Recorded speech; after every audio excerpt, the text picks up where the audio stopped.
The sun bled its last colors across the canyons as the evening train rumbled toward Red Mesa, its wheels carving a steady rhythm into the rails that echoed through the empty desert. Heat still clung to the earth even as dust settled, shimmering along the tracks like the world itself refused to cool. Dust swirled around the steel beast as it roared forward, towing behind it a cargo worth more than every ranch in a 100-mile stretch, government gold bound for the federal mint. Armed guards rode each car, hands resting close to their holsters, eyes scanning the horizon for the first hint of trouble. Thunder muttered somewhere beyond the ridges, distant but promising, like a warning whispered by the sky itself. Though the passengers spoke in low voices, everyone felt the weight of something looming just out of sight, waiting in the crevices of the dying light. At the very tail of the train sat a plain, almost forgettable rear car.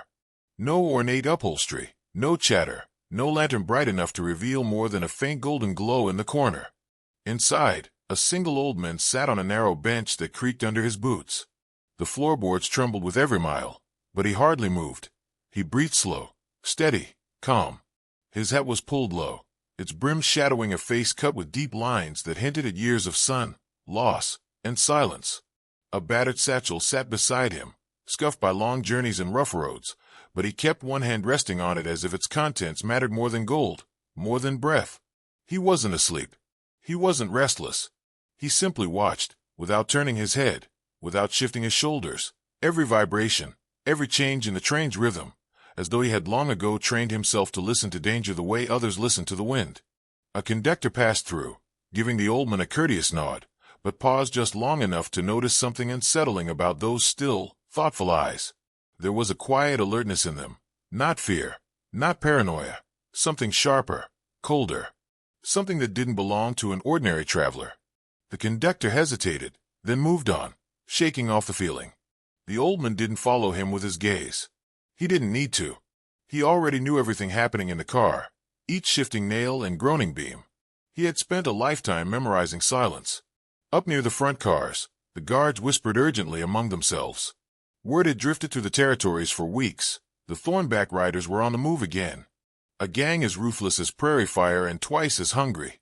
Every robbery they pulled was fast, clean, and soaked in blood, and their leader, Riker Thornback, was set to shoot a man through the heart without blinking.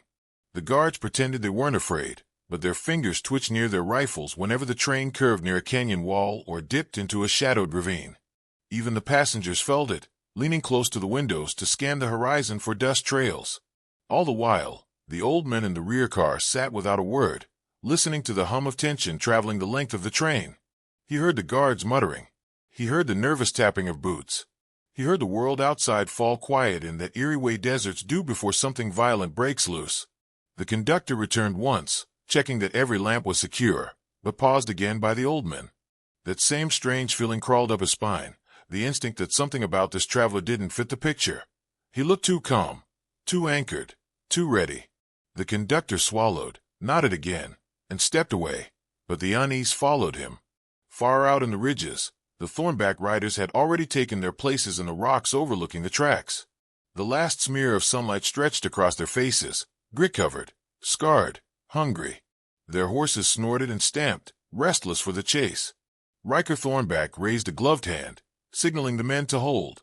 He was a tall figure, lean from years of outlaw life, with a cruel smile that flickered beneath his mustache as he watched the train approach. He had studied this route for weeks. He knew the schedule. He knew the number of guards. He knew when the train would be moving slow enough for his boys to leap aboard. Everything was ready. Everything was easy. Gold was only minutes away. The train crew suspected nothing. At most, a few guards mentioned feeling watched. But no one spotted the faint glint of rifles nestled between the rocks. No one noticed the horses hidden behind jagged boulders. No one except the old man in the rear car, who lifted his head just slightly, no more than an inch, as the train's rhythm shifted in a way only a seasoned survivor would recognize. A tremor in the rails. A change in the wind. Something subtle, but unmistakable. He didn't smile. He didn't speak. But the hand resting on the satchel tightened almost imperceptibly. Thunder cracked again in the distance, this time louder, echoing through the canyon like a shot warning of war. The old man's eye slid to the small window, catching a sliver of movement along the horizon, just enough dust rising in the wrong place, at the wrong time. His pulse didn't quicken, his breath didn't change. He only leaned forward slightly, boots planting firm against the floor. The first riders broke from the ridges as the world dimmed into twilight. They moved like a swarm of shadows, their horses kicking up storms of grit as they angled toward the speeding train. Within seconds, more riders followed, their silhouettes merging with the rising dusk. The guards at the center car saw movement and rushed to the windows, shouting warnings over the roar of the engine. Their voices cracked through the train, sharp enough to snap every passenger's attention toward the windows. Fear flooded the cars like cold water. The outlaws accelerated, closing the distance in a matter of heartbeats. The nearest ones readied their ropes, crouching low in their saddles, waiting for the perfect moment to jump. Riker Thornback led the charge, his revolver already drawn, eyes gleaming with anticipation as the train rattled past him. He rode low, balanced, entirely in control, like a man born in the saddle, raised by violence, sharpened by greed. Inside the rear car, the old man finally moved. He reached down and unlatched the worn brass buckle on his satchel. The metal clinked, quiet but sharp, like the first note in a deadly symphony. He opened the flap just enough to slide his hand inside, fingers brushing against cold steel. Outside, hooves pounded. Guards yelled. The world narrowed into a single impending collision of speed and gunfire. The old man pulled something halfway free, just enough to catch the faint glow of the lamp on its polished edge. Another latch clicked, soft but unmistakable. Then the train lurched into a curve, the outlaw riders rising in their saddles as they prepared to leap, the guards bracing themselves for the attack, and the old man in the rear car leaning forward with the steady calm of someone who had waited a long time for a moment exactly like this. A faint metallic snap echoed in the cramped space. Then everything went black. The first outlaw hit the roof of the train with a metallic thud that shook dust loose from the beams inside. Passengers gasped and clung to each other as the windows rattled from the sudden impact. A second rider landed beside the first, boots skidding across the slick metal, followed by a third and fourth as the Thornback riders swarmed the moving cars with terrifying precision. The train barreled into Devil's Spine Canyon, where the walls rose steep and narrow, trapping every sound until the air itself seemed to ring with tension. Then the first gunshot cracked, sharp, echoing, violent, bouncing between the canyon walls like a scream that couldn't find a way out. Inside the passenger cars, chaos erupted. Mothers pulled their children to the floor, businessmen ducked under seats, and the elderly cried out for help that couldn't reach them. Glass shattered as bullets ricocheted off the iron roof, showering frightened travelers with shards. A guard near the front of the train shouted directions no one could hear over the rising thunder of hooves and gunfire. The canyon swallowed every noise and hurled it back tenfold, turning the ambush into a storm of sound and terror. The outlaws moved like a machine. Riker Thornback's men were ruthless, well-rehearsed, and hungry for the gold locked inside the armored car. Their boots pounded across the roofs as they spread out, each knowing exactly which car to take and which guard to neutralize. One rider lobbed a stick of dynamite toward the cargo latch, grinning as the fuse spit sparks in the wind. Another took aim at the guard tower sprouting from the second car, firing a round that sent the guard crashing backward with a cry. Two outlaws hauled a heavy steel bar between them, slamming it against the lock of the gold car until sparks flew. A third tossed a rope down the side, where riders waiting on horseback grabbed hold to steady themselves. Every movement was practiced, ruthless. They weren't here to frighten. They were here to take. The doors buckled under the blows. Another explosion rattled the train, rocking it violently. Screams rose from the passengers as dust rained from the ceiling. The guards inside the gold car braced themselves, rifles drawn, but even they knew they were outmaneuvered. The Thornback riders were feared for a reason. All this happened while, in the very last car, the old man sat in perfect stillness. He hadn't moved since the ambush began. Not when the first outlaw leapt onto the roof, not when the dynamite shook the floorboards, not even when bullets punched holes into the wood a few feet away. His breathing stayed slow. His eyes stayed sharp, and his hand stayed poised over the battered satchel resting against his boots. When the dynamite blast tore open the lock on the gold car, and the guards' frantic shouts cut through the train, the old man finally exhaled a long, quiet breath. It sounded like acceptance, or farewell, or both. He leaned forward, grasped the satchel's worn zipper, and pulled it open with a soft rasp that felt shockingly calm amid the chaos. Inside lay a Winchester rifle polished so clean the lamplight poured over it like water. Beside it sat a tarnished U.S. Marshal badge, edges smooth from years of being thumbed by a weary hand. But the object he touched first wasn't the gun or the badge. It was a small silver locket, dented along the side, its hinge nearly worn out. He pressed it to his thumb, closed his eyes, and whispered the name etched into its heart. "For you, Sarah." The words were quiet, but they burned hotter than any bullet. He rose slowly, gripping the Winchester with ease that spoke of long practice. The train shuddered as more outlaws climbed aboard, yelling orders to one another, scrambling across the roofs. Their boots thudded overhead. Their shadows streaked along the windows. But the old man stepped into position as if he'd been waiting for this moment since the day he'd buried his badge, and everything it had cost him. His first shot rang out like the canyon itself fired it. A rider on the roof jerked backward, his body folding before he toppled into the darkness below. Another outlaw spun, confused, searching for the source of the shot. The second bullet punched cleanly through his chest before the question left his lips. A third man crawled toward the gold car, but a single shot snapped through the air and drove him off the edge before he even spotted the shadow in the rear car. Each shot was exact, controlled, terrifying. The Thornback riders stopped mid-charge, stunned by the invisible force cutting them down. They ducked behind stacks of crates and steel vents, shouting to one another, "Who the hell is firing from back there?" "I don't see no one." "Then why are we dropping like flies?" Riker Thornback, crouched near the gold car with a crowbar in hand, looked up with eyes blazing. "Someone's covering the rear," he shouted. "We take that old car or we die on this canyon floor." Another shot cracked. Another rider fell.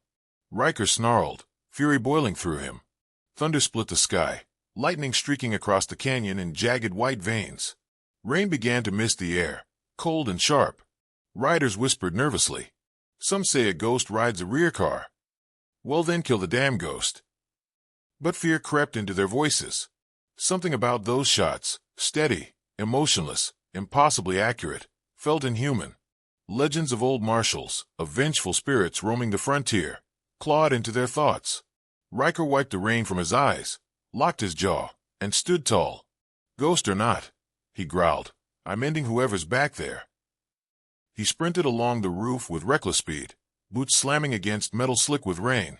His men followed at a distance, unwilling to get too close to the shots, picking them off one by one.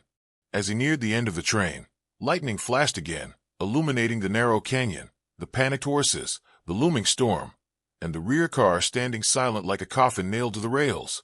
Riker gripped his pistol, breath steaming in the cold air as he reached the final car. He skidded to a stop, lifting the weapon toward the dark doorway. And the old man stepped out. He didn't rush. He didn't flinch. He didn't shout. He simply emerged with the Winchester held low, his coat whipping in the storm's rising wind. The faint yellow lamp behind him cast his silhouette long and sharp, framing him in a doorway that suddenly looked like the entrance to another world. Lightning exploded across the sky. Riker's heart stumbled. The ghost of Jonas Hayward had stepped into the light. The old man stepped out of the rear car just as lightning flared across the sky, revealing his face in a harsh white flash. Dust clung to his coat, sweat carved lines through the grime, and the years etched into his features were heavy, but behind his eyes lived something fierce and familiar, a burn that outlaws once whispered about around dying campfires. Riker Thornback, crouched atop the next car with his revolver raised, froze when he saw that face illuminated in the stormlight. "You've got to be kidding me," Riker muttered, lowering his weapon just an inch. "Jonas Hayward? I thought you died in a shack outside Laramie." The name drifted through the thunder like an old ghost being summoned back into the world. Jonas didn't blink. He simply stepped forward onto the coupling, boots steady despite the rain beginning to fall around him. "You should have wished I had," he replied, his voice low, deep, scraped raw by years of silence. Riker barked a laugh, though there was no humor in it. The last marshal himself. The deadliest lawman who ever lived. "What's a relic like you doing babysitting gold?" Jonas didn't answer at first. His hand adjusted on the stock of the Winchester. Smooth, practiced, not a motion learned recently but one remembered from a life he had buried in blood. "I retired," he finally said. "Buried my badge. Buried my guns. Buried everything else, too." Riker smirked. "Including your family." The word struck like a knife. Jonas did not flinch, but the pain crawled through the lines in his face, visible even in the flickering stormlight. He stepped onto the roof of the car, the train roaring beneath him. "I swore I'd never pick up a gun again," he said quietly, "until men like you kept reminding me why I shouldn't have laid it down in the first place." The wind tore at their coats as the train thundered across the desert, sparks flying from the wheels and long, fiery trails. Riker lifted his revolver again, grinning wide. "Well then, Marshal, let's see if you've still got anything left." Their duel ignited in a single heartbeat. Riker's shot cracked through the night, but Jonas moved with the same terrifying precision that had once made whole gangs surrender at the sight of him. He dropped low, rolled across the slick metal roof, and fired once. Riker cursed and scrambled back, the bullet grazing his shoulder, tearing fabric and flesh. Rain fell harder, slapping the iron roof, making every step treacherous. The train veered through a canyon, walls rising like jagged black teeth on either side.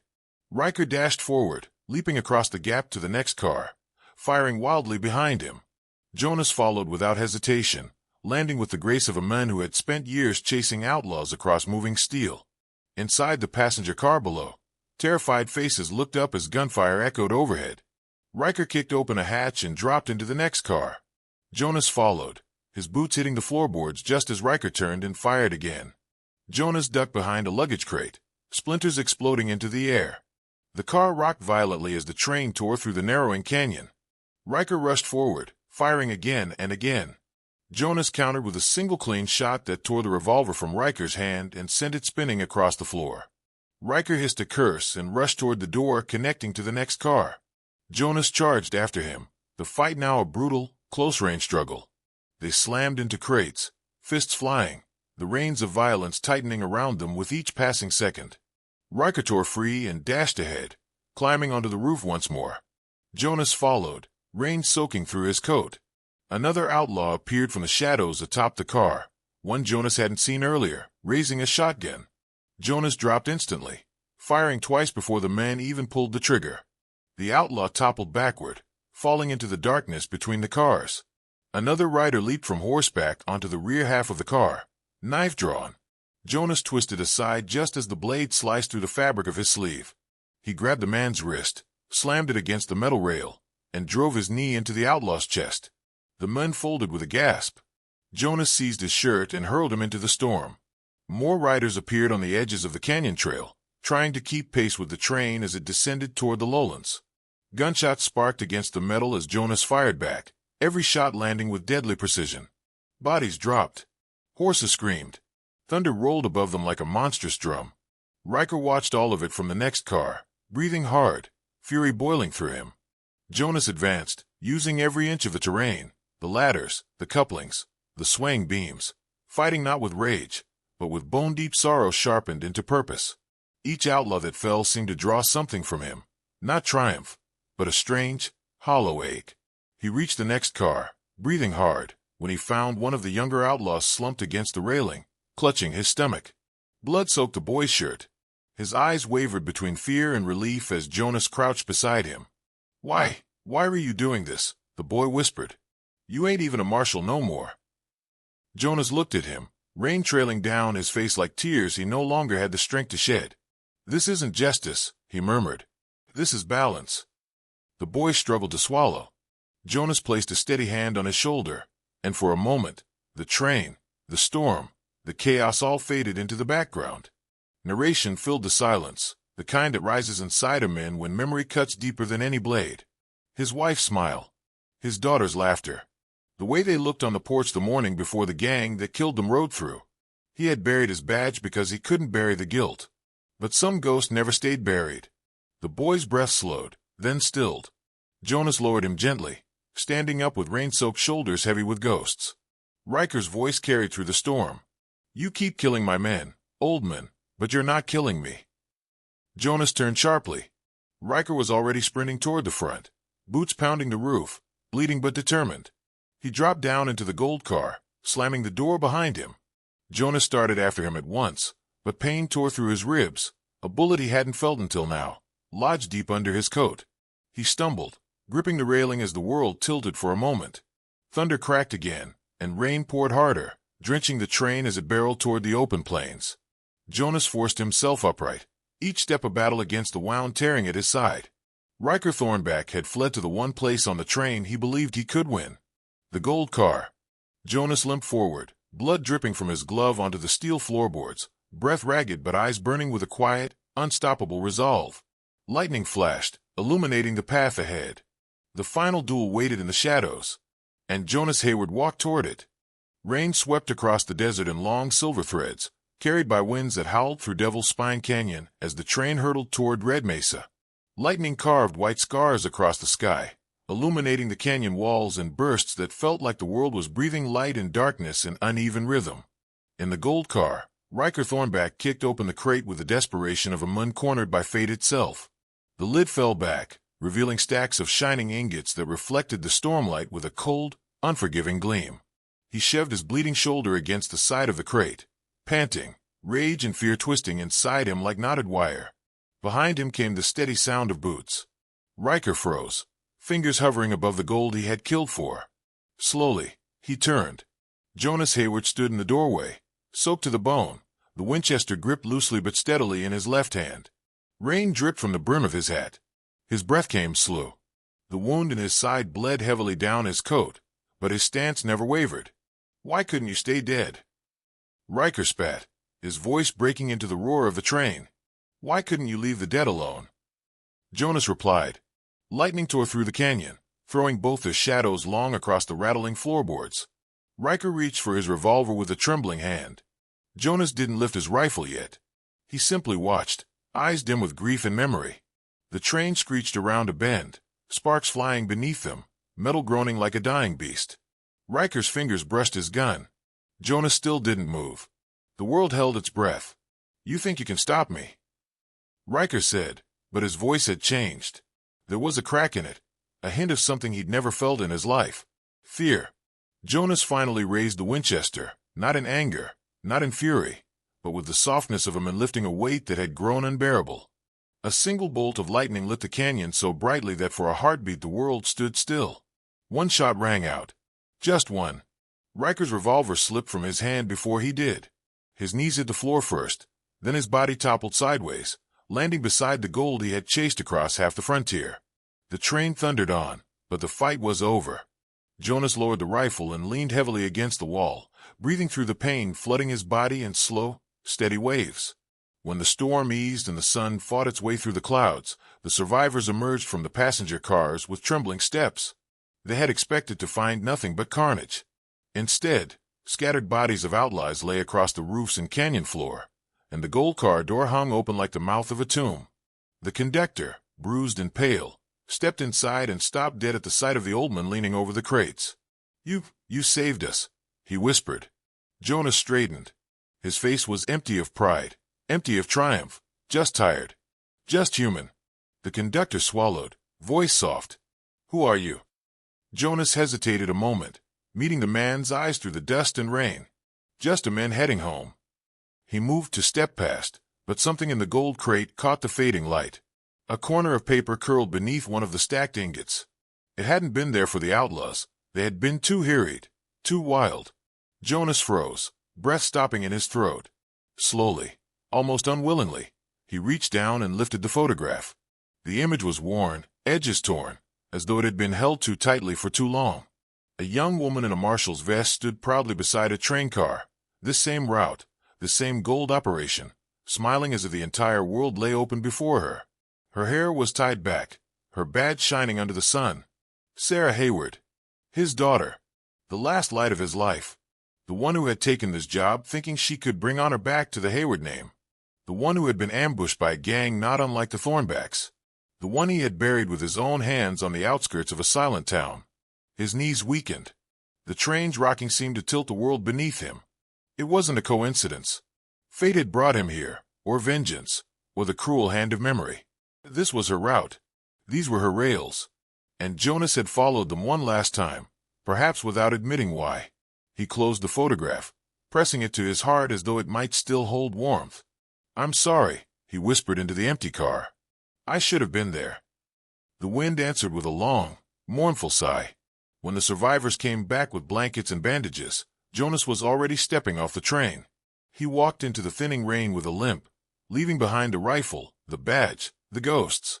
The conductor shouted after him, but Jonas didn't turn. He walked into the pale horizon, coat flapping behind him like a tattered banner. Passengers gathered at the windows, watching the lone figure fade into the desert mist. Whispered tales spread like wildfire through every car. Who was he? Some say he was a marshal. Some say he was a ghost. Some say he saved this train because he'd lost one before. By the time the train reached Red Mesa, the story had already changed hands a dozen times. Children stared wide-eyed as adults murmured about the nameless rider who had risen from the storm, fought off a gang alone, and vanished before thanks could reach him. The legend grew feet, then wings, soaring beyond the rails into every saloon and campfire from Nuevo Road to the northern hills. They called him the Ghost Marshal of the rear car, a man who appeared only where injustice ran wild, a shadow who fought like a storm given human shape, a spirit whose bullets flew with purpose carved from grief. Some swore he'd return again. Others prayed he would. But somewhere across the desert, walking beneath a sky still trembling from thunder, Jonas Hayward kept moving forward, one quiet step at a time, heading toward a place only he could see, and leaving behind a legend the West would never forget.